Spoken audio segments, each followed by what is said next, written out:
What's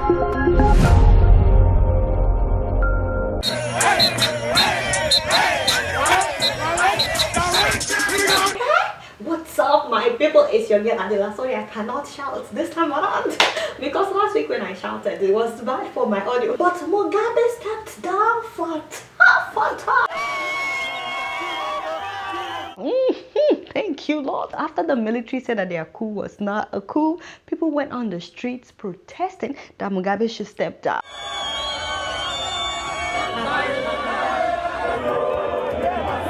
I'm here because I want Mugabe to go. He must go. He must go. We will not write the exams until Mugabe steps down. We will not continue being oppressed by one person. This is not Mugabe dynasty. This is Zimbabwe, not Mugabe. Ooh, Fata! Did you guys see hundreds of thousands of people on the streets of Harare and the military were with the protesters? I'm like, kudos to the Zimbabwean army. Yes, you know, do well. I did not know that Zimbabweans can protest like this. You know, where have you been for 37 years? How about my brothers and sisters? And then whoever came up with this placard, this one, I mean, bless you, bless your soul. You know, leadership is not sexually transmitted. Amen, somebody. I thought it was wonderful that the protest was broadcasted on national TV. So Mugabe and Grace saw the whole thing. I wonder how they felt, you know. Anyway, now after the protest, Mugabe addressed the nation and people were actually expecting him to step down, but he basically said no. I'm like, the devil is a liar, a big fat liar. How can you not step down after people made it clear that no longer want you? Is 37 years not enough? Is it not enough? And then their youngest son, the 21-year-old, wrote on Facebook that his father cannot be impeached. I'm like, hey, as in, yeah, but can you imagine? They were practically begging this man left and right to step down. The presidents of Zambia, of South Africa, of Angola. It was just like Yaya Jammeh of Gambia, you know. Instead of resigning, Mugabe was doing like this, doing like this. It's doing like this. It's doing like this. Stop it. This is a serious issue. What is wrong with you? Anyway, so the lawmakers decided to proceed with his impeachment and Mugabe had no option. Whoo, Fata! That moment, that particular moment when the speaker read his resignation letter. I, Robert Mugabe, hereby formally tender my resignation with immediate effect.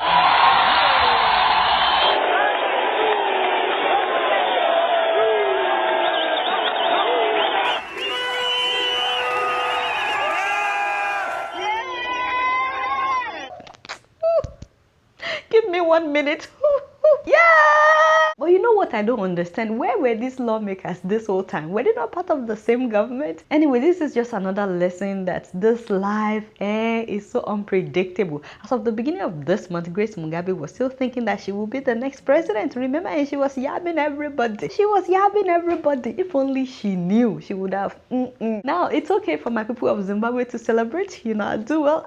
This calls for huge celebration. 37 years. I beg, celebrate.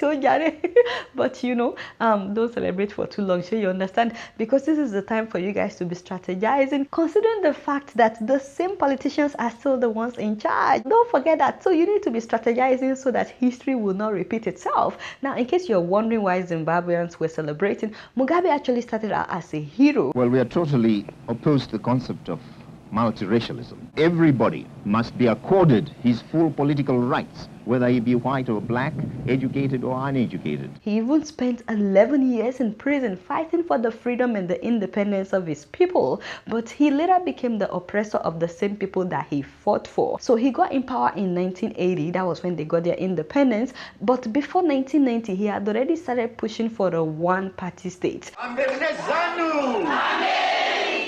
OneParty State. But people wanted a democratic country. In the late 80s, he suppressed an uprising against him by ordering the killing of 20,000 people in Matabele land. Then he sent his special forces to slaughter the Undebele, an ethnic group that didn't support him. The Matabele and Kukuraundi massacres were really aimed at the population in general. That was the first sign that things were going wrong. 20,000 civilians. Beatings, the killing, the torture is unbelievable. Kota City, Hambili Arachi Robert Mugabe. And of course, that made everyone afraid of him. And by 1990, he made sure that his party, the ruling party, occupied 116 out of 120 elected seats. So he practically made Zimbabwe a one-party state. I mean, whenever they talk about Zimbabwe, how many parties do you know apart from ZANU-PF? So people believe that he started rigging election after election to the point where they were finding names of dead people on the ballot paper. And of course, there was no freedom of press. Journalists were being harassed, they were being censored, some of them were jailed. And then he drove a lot of people from their lands. And I'm not talking about the white people that were attacked or killed in the name of getting back the land for black Zimbabweans. No, I'm talking about driving out black Zimbabweans so that he and his wife could use the land. Now that's crazy. That's crazy because he actually said that he was fighting for the same black people in Zimbabwe. Now he and his wife own major farms. These are big farms, including wildlife preservations and plantations up to 16,000 acres. He and his allies now own 40% of the land. Despite court injunctions, his wife evicted hundreds of families from their lands. They came here and started demolishing my house. This place has been taken by the first lady. I nearly killed myself.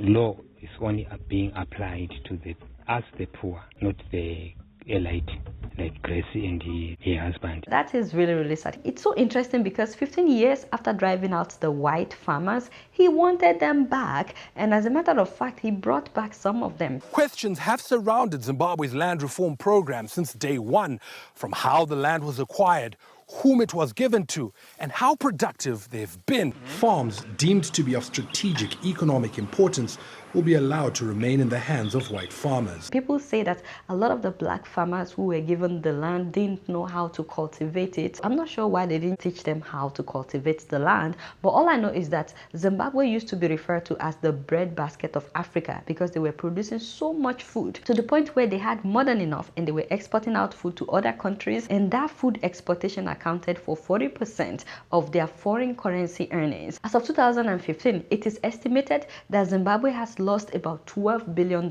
in agriculture production. So they could no longer produce enough food for the people, but not only that, they faced severe drought. In 2004, Zimbabwean journalists reported that 10,000 people died of hunger. There were also all kinds of human rights abuses and violent crackdowns on political opponents. In fact, I have a Zimbabwean friend who told me that not only was his father killed, but till today they have no idea what happened to his body. I mean, it's one thing to lose a loved one. It's another thing to have no idea what happened to the corpse because you can't even pay your last respect. I was severely tortured and injected with a substance. They electrocuted me on my toes, my fingers and my private parts. The result is that my whole left side is now semi-paralyzed. So because of all the human rights abuses, Zimbabwe was sanctioned by the West, and this grounded the economy of Zimbabwe. The hyperinflation got to 500 billion%.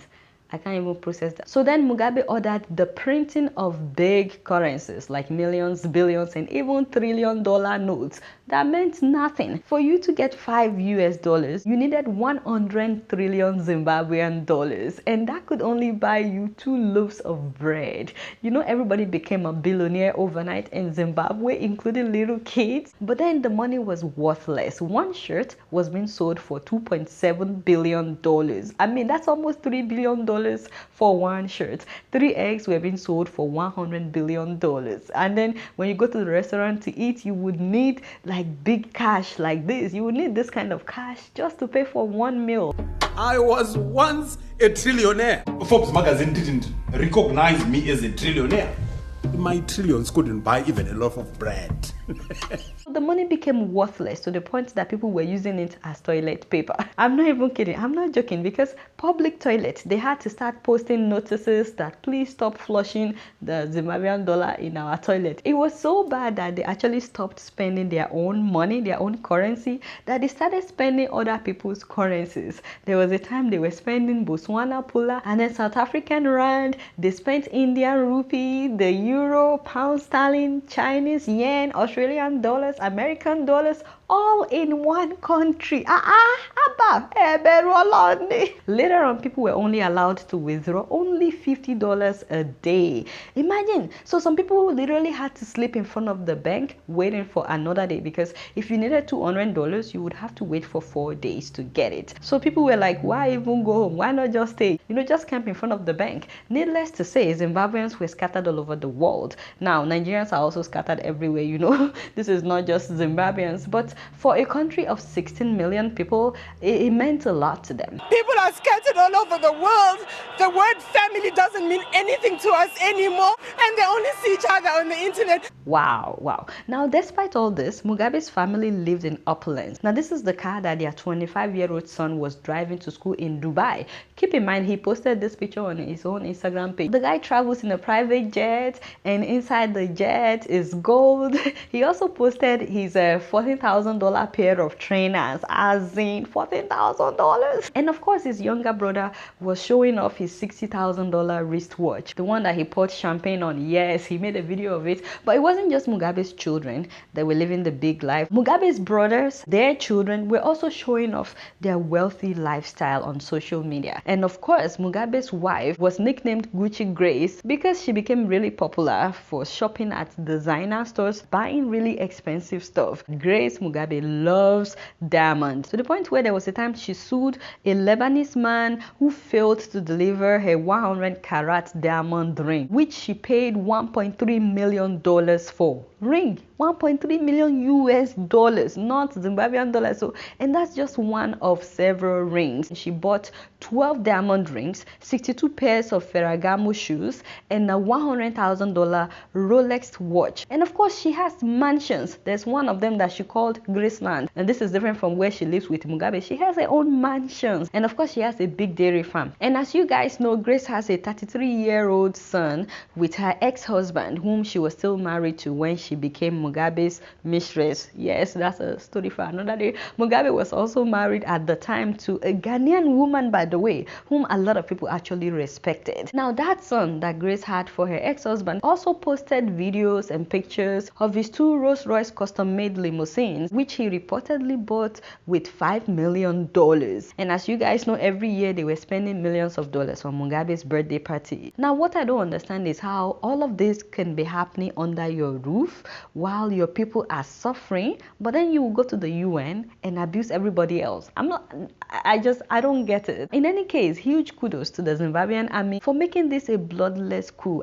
Seriously, we so much appreciate that, even though they said it wasn't a coup. Now, keep in mind that the new president has ties with the military, and I'm just hoping that he would not use the military to oppress the people. It is very important that Zimbabweans make sure that they don't allow themselves to be in this situation again. If your next president is misbehaving, please do not wait for another 37 years. 37 years is it is too long. Don't wait for another 37 years to kick him out. Ben, keep in mind, by the way, that this man was also in prison for 10 years fighting for the freedom and the independence of Zimbabwe. But then after independence, he reportedly became Mugabe's hatchet man, and he allegedly was the one that was being used to silence internal opposition. In fact, he's been accused of orchestrating crackdowns that included the death of thousands of civilians. As far as I'm concerned, he's just an extension of Robert Mugabe. Emmerson Mnangagwa is no Democrat, so the world must not breathe a sigh of relief that Mugabe is gone and therefore replaced by Emmerson Mnangagwa. He was a key player, part of that nucleus of Mugabe's power. He's popularly known as the crocodile, and he's 75. So I'd like to hear from you guys. Do you think Zimbabwe is better off with this new government or not? I'd like to hear from you guys. Also, election is coming up next year. Do you think that younger people in Zimbabwe should also contest? Lastly, who do you think is next among African dictators? Theodore Obiang of Equatorial Guinea has been president now for 38 years. 38 years. And Paul Biya of Cameroon, 35 years. Denis Nguyenso of Congo Brazzaville,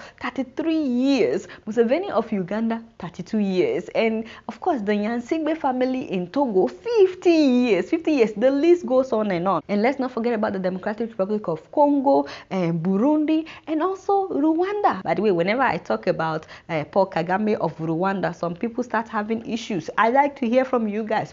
Do you think Kagame should also step down or not? Tell me, who do you think is next? Once again, congratulations to the people of Zimbabwe. Finally, me and Colin can visit. Who get ready to go to Zimbabwe? My Zimbabwe. We are coming to Zimbabwe live and direct. You guys know I don't know much. Guess what? I'm just keeping it real.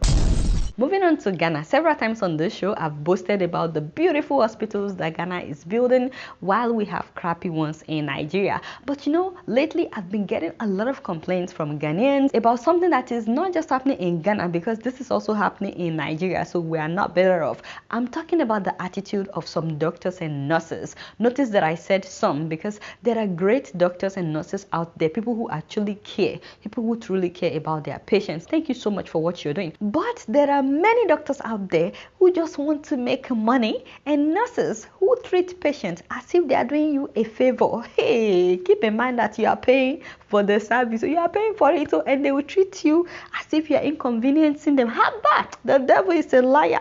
You know, I was shocked when someone sent me this video of 2 Ghanaian nurses who went live on Facebook while at work. Hello, work is fine.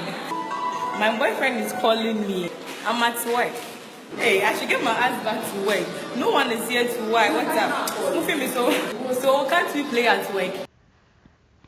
My boyfriend is darling Gage. Hey, who's that kiss me?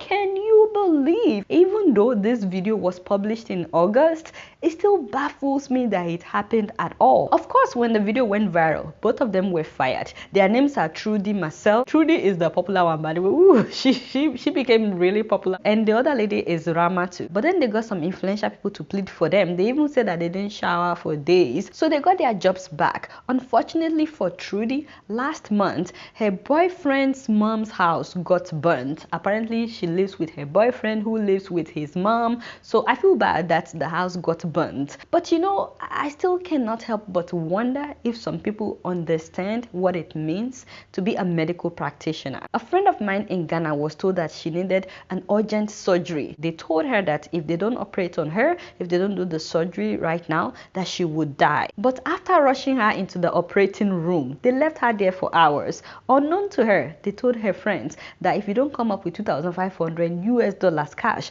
we won't do this surgery. And you know, they did not touch her.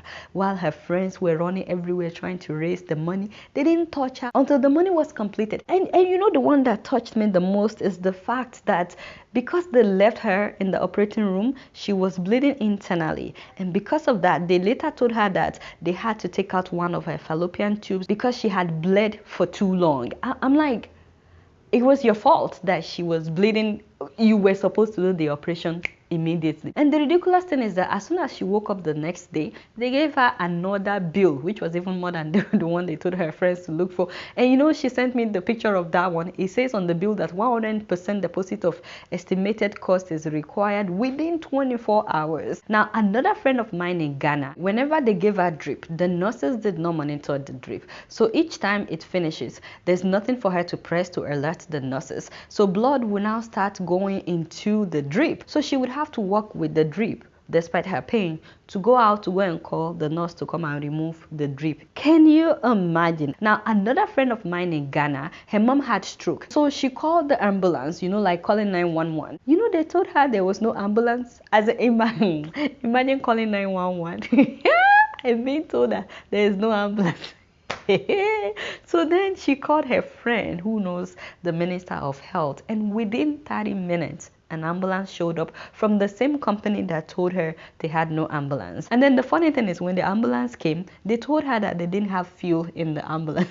So they refused to turn on their siren until they went to the filling station and she bought them fuel. That was when they turned on the siren. Like, it suddenly became an ambulance. Before, it was operating like a normal vehicle. I think I've spent too much time in America because Ghana, why now? Charlie, why? Just imagine 911 911 branching at the gas station when you are trying to rush a patient to the hospital. And then they are telling you you have to pay for the gas. Later on, they needed to transport her mom from that hospital to another hospital. Now, the ambulance was there this time around, except they could not find the driver. They couldn't find the driver of the ambulance. There was only one ambulance, and they couldn't find the driver. I shouldn't be laughing about this because it was a critical situation, by the way, that they needed better medical care, so they needed to move the patient to another hospital, and they couldn't find the driver of the ambulance. But these were supposedly the best hospitals in Ghana. But you know the one that got me the most? As in, I don't want to go into how they were lifting a stroke patient with the hand that was paralyzed, as in just yanking a patient with the hand that was paralyzed. Now, this happened at Bemwa Hospital in Accra, which is reportedly an international hospital, as in they call it American hospital. So I don't know why this is happening there. But you know, the truth of the matter is that we're not better off in Nigeria. Not long ago, a popular Nigerian actor, Yomi Gold, was crying on Instagram because he lost a friend who had surgery in Nigeria, and he was saying that if you can afford it, don't do any surgery in Nigeria. People that don't have to die are dying every day in Nigeria. For the last 6 years, I've been shouting about building us good hospitals in Nigeria, but you know, a huge part of our problem is the attitude of our healthcare practitioners. Yes, some of them, not all of them, but a lot of them. A woman gave birth in Nigeria recently, and she was detained. They detained her and her baby in the hospital for 4 months because she couldn't pay 215,000 naira. That is about $600. And then the father of the baby said that they even threatened to sell his baby. Now, I don't know how true that is, but that's what he said. They locked me up and said I must produce their money. I was embarrassed. Because of that experience, anytime I want to go there, I become scared. At a point, they threatened me that they will sell my baby over the bill. The hospital denied threatening to sell the baby. Wow. Now, I need to say this. I do understand that in Ghana or in Nigeria, people may live without paying, and that a lot of people may run away without paying at all. But you know, that's why our government need to make health insurance compulsory, and they need to provide health insurance for people so that no one will be treated like crap, and hospitals can just deal with the insurance company to get their money. Enough of treating people like this. Here in the US, doctors and nurses go all out in making sure that a patient is comfortable as he or she recovers. You know, I once had a loved one admitted in the hospital for days. I watched a lot of nurses. I watched nurse after nurse as they were going through their shifts. They each had a mobile station which they were wheeling from one patient to another, and they would be on their feet for hours. I was like, I had no idea that nurses work this hard, constantly monitoring each patient. They will bring breakfast, lunch, dinner. In fact, I couldn't sleep because they kept going in and out through the night. My patient was sleeping, but I kept waking up whenever they would come and change the drip or just check on the patient to make sure that the patient was okay. And you know, the funny thing, the whole time no one said anything about money. Even if your bill is $40,000 or more, they will just send it to the insurance company, and they will also send you a copy in the mail. So the hospital is supposed to be dealing with the insurance company and not treating people like crap. By the way, there are several Africans here in the US. There are doctors and nurses, and they are treating people with dignity. Thank you so much to every one of you. We appreciate you. So it's not as if we cannot do this thing. It's just that there's something wrong with our system back home in Ghana, in Nigeria. We need to deal with the system. Some Nigerian nurses would even tell a pregnant woman in labor, they will say, why are you crying? Shut up. Shebi, you were enjoying it when you were doing it. They are talking about sex. So can you imagine telling that to a woman in labor? Now, I like to give a quick shout out to two wonderful nurses that I met.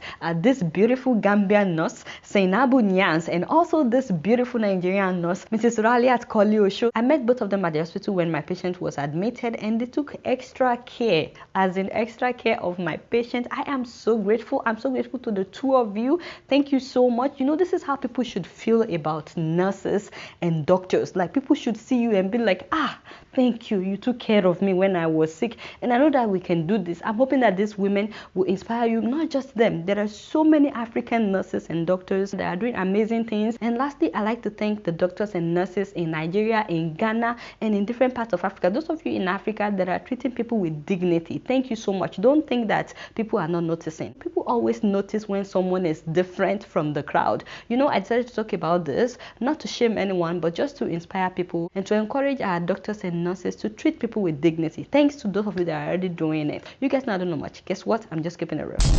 So I'm so excited to tell you guys about a new money transfer company that allows you to send money for free on your mobile phone, as in there is no transaction fee. Yes, you heard me correctly. There is no transaction fee, and you send it on your mobile phone. If you're living in America, in Canada, and UK, and you want to send money home, I'm really sorry to say that they are not in Nigeria yet. Yes, I know.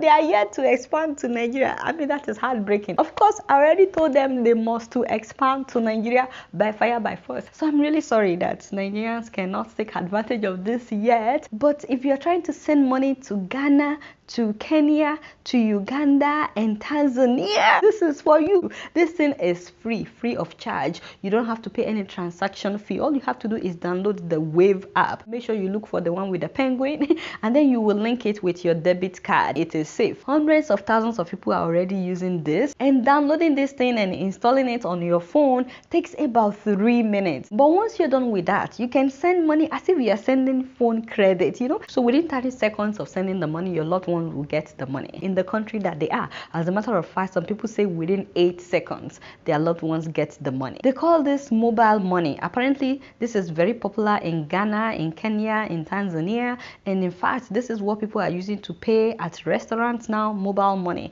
All these countries, they have what they call mobile money agents in different locations, so you don't have to go to the bank to collect your money. And these mobile money agents are everywhere. They're working with MTN and so on, so they are everywhere. All your loved ones have to do is show the alert and they will get their money. By the way, they have a better conversion rate than so many of the money transfer companies out there, and they will even show you the rates of other transfer companies so you can see their own rates before you even send the money. And then when you sign up, you can send up to $999 in a day with no fees attached. Also $2,999 in a month. And then with time, they would increase your daily limit to $3,000 and your monthly limit to $12,000. Imagine, that is not a bad deal. Now the best part of all of this is that your girl is now partnering with Wave. Yes, so yes, we are partnering with Wave. So when you sign up for the first time new, they would ask you to enter a promo code. If you enter my first name Adeola, no last name, just my first name Adeola, they will add $5 to whatever you are sending to your loved ones. I mean, that is not a bad deal. So if you are sending $20, by entering my name Adeola, your loved ones will get $25. So make sure that you download the Wave app and do not forget to enter my first name before you make your first transaction. When you are trying to make your first transaction, make sure you enter my name. If not, you will lose that $5. You cannot go back to redeem it. Also, if you have any questions, make sure that you call Wave. They are very responsive. They will answer questions. This is their website. So what are you going to do after watching this show? You are going to download Wave. Yes, amen, somebody, amen. Don't worry, they will still come to Nigeria. But if you are in UK, Canada, or US, you can start sending money to people in Ghana. You don't even have to have anybody there. Just so that you can use this code. Sure, you understand? Anyway, you guys don't know much. Guess what? I'm just keeping it real. So my shout out of the day goes to my sister in the Lord, Toyosi Phillips, now Mrs. Toyosi Etim-Effiong. Yes, Toyosi got married to her boo at the beginning of this month. Yes, tall, dark, and handsome actor Daniel Etim-Effiong. It was such a beautiful event. Although my sister, Miss Toyosi, move closer. I think that Daniel beat you on the dance floor.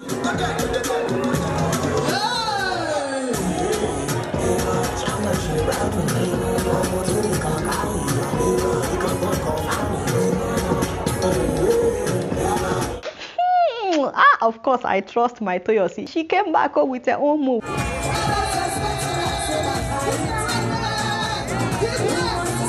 You see what I'm saying? Won't he do it? Won't he do it? That's an inside joke, by the way. You guys may not understand, but Toyosi understands. Anyway, congratulations to you guys and to your family members, your loved ones, and a huge shout out to Toyosi's mom who turned 60. Yes, mommy turned 60 and she's looking fabulous. Mommy is looking fabulous. So congratulations to the couple. We're so excited for you guys and we wish you a happy married life. You guys don't know much. Guess what? I'm just keeping it real. So because we've talked a lot about Zimbabwe, I thought you guys might like to see how beautiful Zimbabwe is. And trust me, it is beautiful. As in, Zimbabwe is beautiful. Ladies and gentlemen, I present to you Zimbabwe.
Alright, y'all, it's been real, and I'm keeping it real right up in here. Don't forget to follow me on Facebook, Twitter, and Instagram. Until next week, I'm gonna see y'all later. Peace out.